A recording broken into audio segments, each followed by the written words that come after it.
అక్రమ నిర్మాణాలకు పాల్పడుతున్న లేడీ డాన్ రియల్టర్ గుర్రం విజయలక్ష్మిపై పోలీసులు ఫోకస్ పెట్టారు. బాచుపల్లి, దుండిగల్లో ఆమెపై నమోదైన కేసులో దర్యాప్తు ముమ్మరం చేశారు.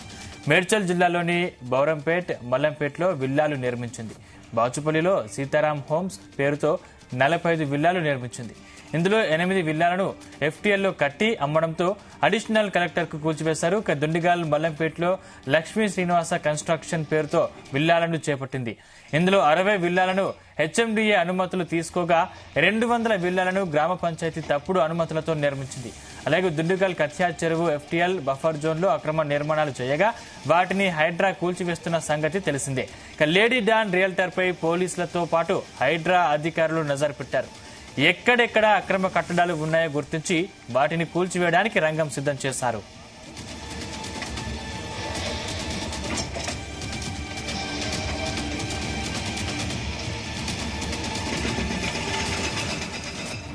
ఇదే అంశానికి సంబంధించిన మరింత పూర్తి సమాచారం మా క్రైమ్ బ్యూరో చీఫ్ రవితేజ అందిస్తారు. రవితేజ, 2 రోజుల క్రితం మల్లంపేట ప్రాంగణంలో కూల్చివేతల విషయంలో హైడ్రా ప్రెస్ నోట్ రిలీజ్ సందర్భంగా ఎవరైతే ఒక లేడీ విజయలక్ష్మి లోకల్ గా ఇన్ఫ్లుయెన్స్ యూజ్ చేసుకుని డాన్ అంటూ పేరు పొందినటువంటి విజయలక్ష్మి పైన హైడ్రా దృష్టి పెట్టింది. ప్రభుత్వం కూడా అసలు ఎవరు ఈ విజయలక్ష్మి, ఎన్ని రోజుల పాటు ఈ బిల్డర్ గా బాధ్యతలు చేపడుతూ ఎక్కడెక్కడ విల్లాలు ఏర్పాటు చేసింది అనే దానిపై కూడా దృష్టి పెట్టి మొత్తం ఎక్కడెక్కడ ఇంకా విజయలక్ష్మి ఈ కన్స్ట్రక్షన్ చేపడతా ఉంది, ఎక్కడెక్కడ చెరువులని కబ్జాలకు పాల్పడుతూ ఈ భవనాలను నిర్మాణం చేపడతా ఉంది అనే దానిపై కూడా హైడ్రా అధికారులు దృష్టి పెట్టడంతో నిన్న సేకరించినటువంటి ఇన్ఫర్మేషన్ ప్రకారంగా గుర్రం విజయలక్ష్మిపై బాచుపల్లి, దుండుగల్ పోలీస్ స్టేషన్ లో 3 క్రిమినల్ కేసులు నమోదైనట్టు కూడా హైడ్రా ఇన్ఫర్మేషన్ సేకరించింది. మొత్తం విజయలక్ష్మి 200 విల్లాలు నిర్మాణం చేపట్టి దాంట్లో కేవలం 60 విల్లాలు మాత్రమే అనుమతి పొంది మిగతా 140 విల్లాలను ఇల్లీగల్ గా కన్స్ట్రక్షన్ చేసింది అనే దానిపై కూడా హైడ్రా విచారణ జరిపి ఆ వివరాలన్నీ కూడా ఇప్పటికే సేకరించినట్టుగా తెలుస్తుంది. విజయలక్ష్మికి అండగా ఓ ఎమ్మెల్సీ, మాజీ మంత్రి, రిజిస్ట్రేషన్ అధికారుల సహకారంతో ఈ 200కు పైగా విల్లాలను ఇట్లా నిర్మాణం చేసింది ఈ లేడీ డాన్ అన్నట్టుగా కూడా హైడ్రా ఇన్వెస్టిగేషన్ లో బయటపడింది. ఎవరు విజయలక్ష్మి అనే దానిపై కూడా దృష్టి పెట్టినప్పుడు మొత్తం పూర్తి స్థాయిలో ఇంకా ఈ మల్లంపేట పరిధిలో కాకుండా ఇంకెక్కడెక్కడ విజయలక్ష్మి లక్ష్మీ శ్రీనివాస కన్స్ట్రక్షన్ పేరుతో ఈ భవనాల నిర్మాణం చేస్తుందనే దానిపై కూడా దృష్టి పెట్టి హైడ్రా ఒక ప్రత్యేకమైనటువంటి ఫైల్ తయారు చేసి అది ప్రభుత్వానికి కూడా అందజేసేటువంటి ఆలోచనలు కనబడుతుంది. విజయలక్ష్మి భర్త ప్రముఖ ఫార్మా కంపెనీ సైంటిస్ట్ గా విదేశాల్లో ఉండగా ఈమె 12 ఏళ్లుగా హైదరాబాద్ శివారు ప్రాంతాలైనటువంటి మేడ్చల్, రంగారెడ్డి జిల్లాలో రియల్ ఎస్టేట్ వ్యాపారం చేస్తూ అధికారుల హోదాని మెయింటైన్ చేసుకుంటూ వాళ్ళతో లైజనింగ్ మెయింటైన్ చేస్తూ ఈ అనుమతులు పొందుతూ ఈ రకంగా ఇల్లీగల్ గా కన్స్ట్రక్షన్ చేపడతా ఉంది అనే దానిపై కూడా అధికారులకు వచ్చినటువంటి ఇన్ఫర్మేషన్. మేడ్చల్ జిల్లాలోని బౌరంపేట, మల్లంపేటలో విల్లాలు నిర్మించడము, 2020లో బాచుపల్లి పిఎస్ పరిధిలో బందంకుంటలో సీతారాం హోమ్స్ పేరుతో 45 విల్లాలు నిర్మించడము, ఇందులో 8 విల్లాలను ఎఫ్టీఎల్లో కట్టి అమ్మడంతో అప్పటి అడిషనల్ కలెక్టర్ ఆ 8 విల్లాలను కూల్చివేయడము, ఇందుకు సంబంధించి ఆమె పైన క్రిమినల్ కేసు నమోదవ్వడము, అనంతరం దుండిగల్, మల్లంపేట లక్ష్మీ శ్రీనివాస కన్స్ట్రక్షన్ పేరుతో విల్లాలు ఏర్పాటు చేసుకోవడము, ఇందులో 60 విల్లాలకు హెచ్ఎండిఏ అనుమతులు తీసుకోగా 200 విల్లాలను గ్రామ పంచాయతీ తప్పుడు అనుమతులతో నిర్మించి ఇందుకోసం హెచ్ఎండిఏ, మున్సిపల్, రెవెన్యూ అధికారులతో పాటు రాజకీయ ప్రముఖుల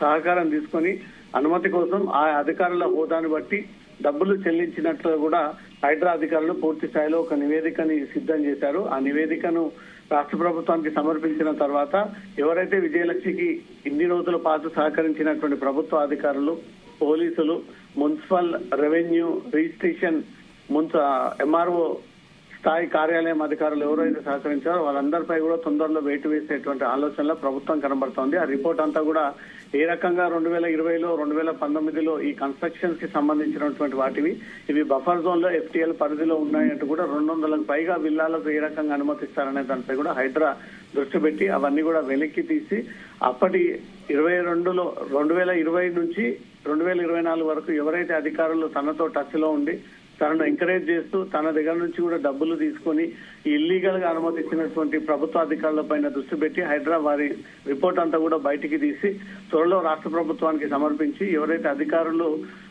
అధికార దుర్వినియోగానికి పాల్పడి ఈ 200 విల్లాలకు ప్రోత్సహించి డబ్బులు తీసుకొని మొత్తం ప్రభుత్వానికి చెడ్డపై తీసుకొచ్చే ప్రయత్నం చేశారో వాళ్ళందరిపై కూడా త్వరలో కేసులు నమోదు చేసేటువంటి ఆలోచనలో హైదరాబాద్ ఉన్నట్టుగా తెలుస్తుంది సందీప్. రవితేజ, అంటే ప్రస్తుతం ఎన్ని విల్లాలు ఎఫ్టీఎల్ పరిధిలో నిర్మించారు, అంటే ఇప్పటి వరకు ఎన్ని కూల్చివేతలు చేపట్టారు, దీనిపై విజయలక్ష్మి క్లారిటీ ఇచ్చారా? విజయలక్ష్మి ఇస్తున్నటువంటి స్టేట్మెంట్ ప్రకారంగా ఎఫ్టీఎల్ పరిధిలోకి వచ్చేవి 2 మాత్రమే, బఫర్ జోన్ లోకి వచ్చేది 5 మాత్రమే. ఎఫ్టీఎల్ పరిధిలో వచ్చినటువంటి 2 విల్లాలు గతంలోనే దగ్గరుండి అధికారుల నేతృత్వంలో వాటిని కూల్చేశాను. ఇంకా 5 విల్లాలు మాత్రమే బఫర్ జోన్ పరిధిలోకి వస్తున్నాయి. వాటిని వదిలేసి మిగతా విల్లాల కన్స్ట్రక్షన్ చేశాము, మిగతా విల్లాల అమ్మకాలు జరిపాము. దాంట్లో కుటుంబ సభ్యులతో కలిసి రెగ్యులర్ గా నివాసం ఉంటున్నారు. అయినప్పటికీ ఈ 5 విల్లాలతో కాకుండా మొత్తం 14 విల్లాలు హైదరాబాద్ అధికారులు కూల్చేశారు. ఇది కోర్టు ఆర్డర్ తమకు అనుకూలంగా ఉన్నప్పటికీ, కోర్టు స్టే విధించినప్పటికీ, కోర్టు కూల్చకూడదు ఈ విల్లాలను అంటూ కూడా ఆదేశాలు ఉన్నప్పటికీ హైదరాబాద్ అధికారులు కోర్టు ఉల్లంఘనకు పాల్పడుతూ తనకు కన్స్ట్రక్షన్ కి చెందినటువంటి లక్ష్మీ శ్రీనివాస 14 విల్లాలని కూల్చివేసేటువంటి ప్రయత్నం చేశారు. దాంట్లో కుటుంబ సభ్యులు తీవ్ర ఇబ్బందులకు గురి చేస్తూ కనీసం టైం ఇవ్వకుండా ఇంట్లో ఉన్నట్టు వారిని కూడా బలవంతంగా బయటికి తీసుకొచ్చి ఈ కూల్చివేతలు జరిపించారు. ఈ వ్యవహారం పైన తను న్యాయ పోరాటం చేస్తాను. ఎక్కడ కూడా ఇల్లీగల్ గా కన్స్ట్రక్షన్ చేసినటువంటి విల్లాలు కాదు, ఇది హెచ్ఎండిఏ జిహెచ్ఎంసీ అధికారులు ఇచ్చినటువంటి అనుమతుల మేరకే నిర్మించినటువంటి భవనాలు కాబట్టి అప్పుడు ఇచ్చినటువంటి ప్రభుత్వ రిపోర్ట్ ఆధారంగా 5 బఫర్ జోన్లకు విల్లాలు వస్తే ఈ రోజు హైదరాబాద్ అధికారులు 14 విల్లాలను కూల్చేసి పూర్తి స్థాయిలో అక్కడ ఉన్నటువంటి వాళ్ళందరినీ కూడా భయాందోళనకి గురి చేసి ఇదంతా కూడా ఇల్లీగల్ కన్స్ట్రక్షన్ అనే ఒక రీతిలో దాన్ని ప్రొజెక్ట్ చేసేటువంటి ప్రయత్నాలు చేస్తా ఉన్నారు. కాబట్టి దీనిపై త్వరలో న్యాయ పోరాటం కోర్టుని ఆశ్రయించి కోర్టు ఉల్లంఘనకు పాల్పడ్డ హైదరాబాద్ అధికారుల పైన చర్యలు తీసుకోమంటూ కూడా కోర్టుని అప్రోచ్ అవుతున్నట్టు కూడా విజయలక్ష్మి ఈ స్టేట్మెంట్ ఇప్పటికే రిలీజ్ చేసినట్టుగా సమాచారం అందుతుంది. హైదరాబాద్ అధికారులు చేపట్టినటువంటి ఈ కూల్చివేతల్లో నిజంగానే 5 బఫర్ జోన్లకు వస్తే ఈ 14 విల్లాలు కూల్చడం వెనుక ఉన్నటువంటి ఆంతర్యం ఏంటి, ఎందుకు ప్రత్యేకంగా విజయలక్ష్మి పైన హైదరాబాద్ అధికారులు ఈ దృష్టి సాధించి 14 విల్లాలు కూల్చాల్సి వచ్చిందనే దానిపై కూడా విజయలక్ష్మి దీనికి సంబంధించినటువంటి పూర్తి ఆధారాలతో సహా ఒక మీడియా సమావేశాన్ని కూడా ఏర్పాటు చేసేటువంటి అవకాశం ఉంది. Sandeep, right, thank you Raviteja.